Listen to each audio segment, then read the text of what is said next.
Hi folks, I'm going to try to explain my thing here.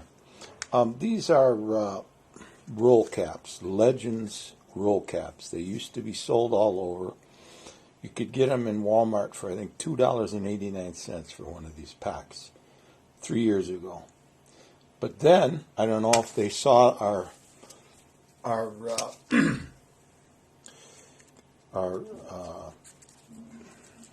threads on doing this on Cast Bullets or what, but they took them off the market. Okay, it's too bad. There are other roll caps out there. As far as I can see, none of them are even close to this in quality. So I got a few. I got maybe 8 packs of them. But I quit using them about 2.5 years ago because I bought I bought 6,000 empty cases, not the ones that are available now.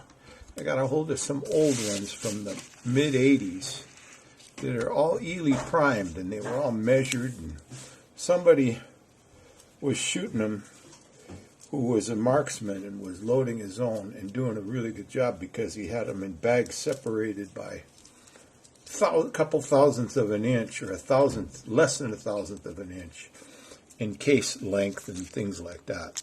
Anyway, this is one of those rolls of caps. Now, I'm going to put a lens on here so you guys can see better. I can't use this far off because this is a fixed focus camera. It's a cheap $10 camera, old one, and it's fixed focus. So I have to put a magnifying glass on if I want to do close-ups. That was just a roll of caps I put in lukewarm water. And I usually give it about a minute or a little less.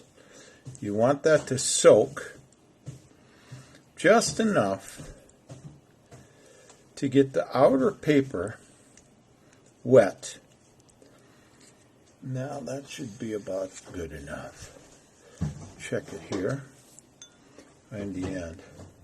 Oh yeah, I can tell that's enough. Okay, we'll get rid of this water.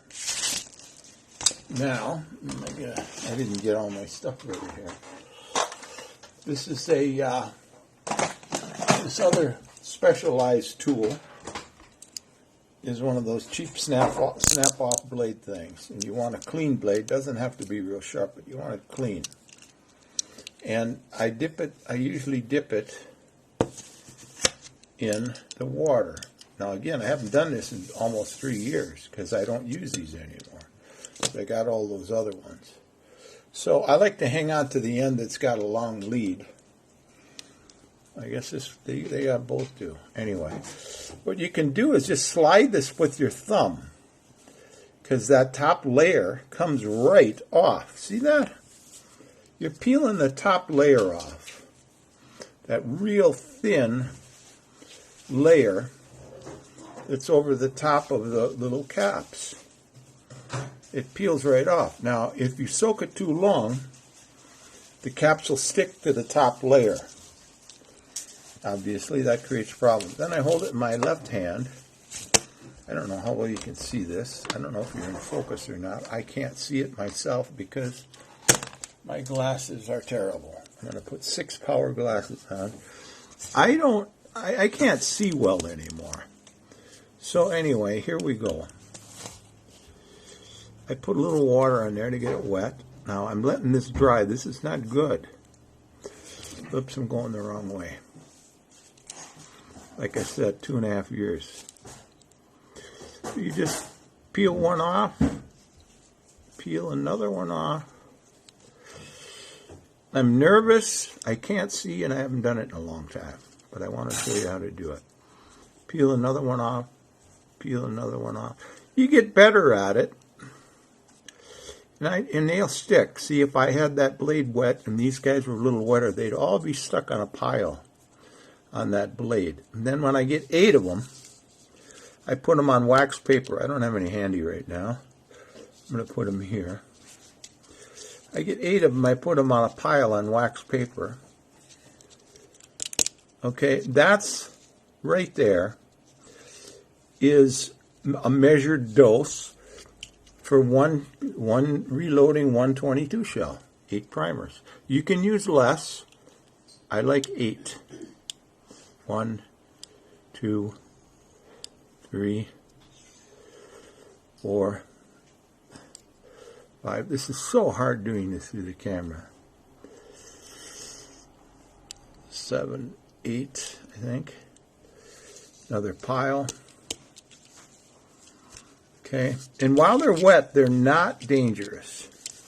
So you make those little pipe, put them on wax paper, or something else they won't stick to. That's all I'm going to do right now. You saw that. But anyway, then I have little mounds of primer that are ready to go into a 22 case. Or whatever you're going to reload that's rimfire. Or you can reload regular primers with it if you want. Put it inside the primer and put the anvil on top, or a little piece of thin paper first and the anvil on top. And you got a great primer. These guys are basically the same kind of stuff that they use in old primer. They're corrosive. This is corrosive stuff.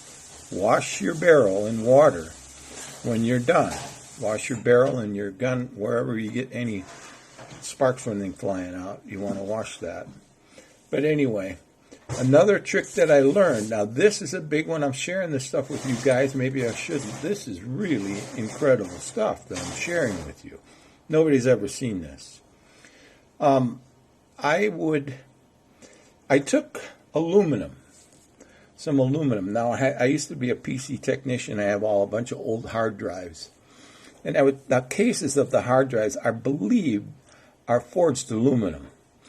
And I took a very fine file. As a matter of fact, I still got it here somewhere. It's just a fine file. They call them smooth files, I guess. But, yeah, right here. This file. I've had this for years and years and years. It was for filing scrapers for painting. But you can see it's very, very smooth, very fine things. Anyway, so I would file that piece of aluminum with this and get fine filings. And I put some of those on, when I reloaded these, I put the primer in the case, and then I got it smoothed out where I wanted it, and that's in a whole nother technique that I could show you, but I got it smoothed out and in place wet. You got to wet that. It's got to be wet when you put it in. Some people use alcohol because it dries quicker. I can't remember if I used alcohol and water or what. I tried, what do you call that stuff? Nail polish remover stuff. I can't remember the name of it. Acetone. I tried acetone once and it went off on me and there was a blue flame with the acetone. Don't use acetone. But water is probably the best. Get it wet again. See, when it dries out, it just becomes a clump of powder. And it's got, this stuff has got binder in it. So after you poke it in, when it's wet and it dries, it'll stay there. It's got binder in it. You don't have to add anything. So when I got it in, it was still wet. Those filings from that aluminum, I took those and separated out if there were any big ones. I got the smaller ones, and I found out later that they're about the size that would go through a 70 screen mesh, or 70 mesh screen. 70 mesh, not micron. So started straining it through that aluminum through a 70 mesh, and I would put on top of the Armstrong mix here in the case, when it was in the case still wet, I would sprinkle just a little bit. I mean, it doesn't take much, just a little bit of aluminum powder on that, those filings. And it's very important, the size of the filings. If they're too small, they'll smother the flame. They got to be the right size. Anyway, those filings I put on there about, I tried to measure them, but you can't measure them. It's about, I would say 1/10 to 1/8 the pile of Armstrong mix on top. While it's wet, just sprinkle it on top like a sugar cookie. I used to call it the sugar cookie method. And boy, when those guys go, not only do they aid ignition in the 22, because of the rate that aluminum burns at, it burns with the burn of the powder. And it aids the burn. So you're going to get a complete burn, just about. Even sparks come out of the barrel. I was at the range when I first did it, and I had my little Mauser semi-automatic rifle loaded up with the reloads, and I was shooting them, and sparks were flying out of the ejection port. I didn't realize the sparks were flying out of the barrel so far, but the guy about 4 rows down, there was nobody in between it, but there was a guy about 4 rows down. It was just like, he looked at me like he was in shock. And I told him about reloading 22s, and I says, yeah, I put some stuff in there that makes them spark. I says, did you see the sparks come out of the ejection port? He said, no, but I saw it coming out of the barrel. I said, how far were they shooting? He says, oh, a few feet. So anyway, that's what's going to happen if you do that. But when I looked at the barrel after that, it was clean as a whistle. And if I had not put as much in, I didn't need as much as that. That might have been a 1 to 4 or 5, I don't know. Yeah, we're just throwing stuff together. I can't measure anything. I don't have any scientific tools. When I did this before, I didn't even have a lathe to make dies and stuff. But anyway, that's how easy it is, folks. You just peel them off. I hesitate to share this because I think that might be one of the reasons Big Brother shut down the production of this, is because they found out people were using them for ammunition. I don't know. But I'm going to post this on this thread. And you guys, if you want it, you better copy it, because I'm going to leave it up for about a week.